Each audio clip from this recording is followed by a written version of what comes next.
My name is Della and I'm what some people call folk artist, self-taught artist. I just refer to myself as an artist. Okay. Um, I'm from Milwaukee, Wisconsin. I was born and raised here, and like I said, I'm an artist, and what I do is create stories in my art, and I create stories what may be happening in my life. I may talk about something political, but I like making stories. And I work in various mediums. I do pastels, I draw, I've made quilts, and I do collages. And I kind of like taking different things.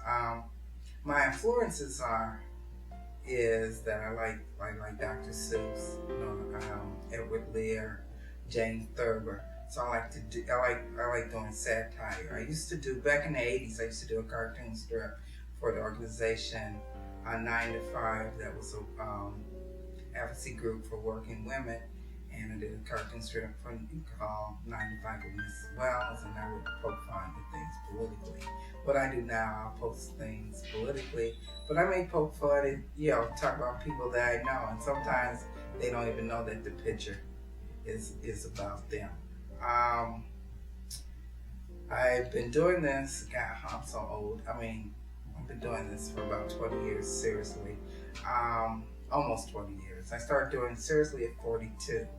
And how did I get started? Well, at the time, I was going to Milwaukee Area Technical College, and I was going to be a psychologist. Okay. And I had an advisor at the particular time. She told me that I need some humanities. I had all these academic courses, and I had planned to do art, but I was going to wait until I retired, and I was going to paint barns and trees and stuff. So anyway, I took this art survey course, and I did an interview. We had to do a paper, and the paper we had to write about an artist. And I knew that most of the people were going to write about like Picasso, Van Gogh, and I had a tendency in school to write about subjects that people normally wouldn't write about. So I wanted to write about an African American artist, and I particularly wanted to write somebody from Milwaukee. And I remember I had met Evelyn Patricia Terry years ago when there used to be an art gallery here called Gallery Toward the Black Aesthetics. I met her in the early 70s. So I called her to the interview, and she remembered when I was like 18, I used to do these weird Picasso-like women having babies, and she said, "You should be an artist." I said, "Yeah, right, because I figure artists don't make any money." So she tried to get me to do it for 2 years, and then I went to Pelt's Art Gallery, and it felt like I should do it. And I had took this course at UWM with Dr. Belgardy Smith on African religions, and the show at Pelt's was her and Manir, and it was talking about Yoruba and Haitian things, and someone told me to go make art, and I finally told Evelyn I want to make art. I went in her studio. I did 3 pastels, and I also did a monoprint, and the piece, they all turned out, so I started doing it there.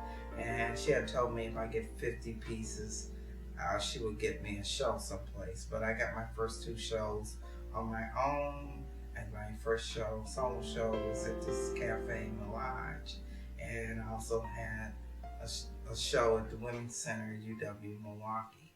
I've shown all over the United States. I've also shown in British Columbia and Italy. Um, I've shown at the Kohler Museum here and done some projects with the Milwaukee Art Museum. I have a piece in the Hearn Museum of Contemporary Folk Art. I recently, one of my images got into a book published by children's book published by National Geographic. And it was kind of fun because I went into Borders and there was the book there, and I brought all the copies, and I gave it to my grandchildren. I got to get one more copy of my niece and nephew. Like I said, I'm a storyteller. Also, I'm really excited about a project that's going to happen later this year. First Stage Children's Theater commissioned this wonderful playwright, Ron York, to do a play inspired by my life and my work. And the play will be opening this October or November, late October or November, at First Stage Children's Theater. And last year, the play got selected to be workshop and read at the Kennedy Center for the New Voices, New Visions, New Voices. And it's really a wonderful play. I'm really excited about that. And I will be having a solo show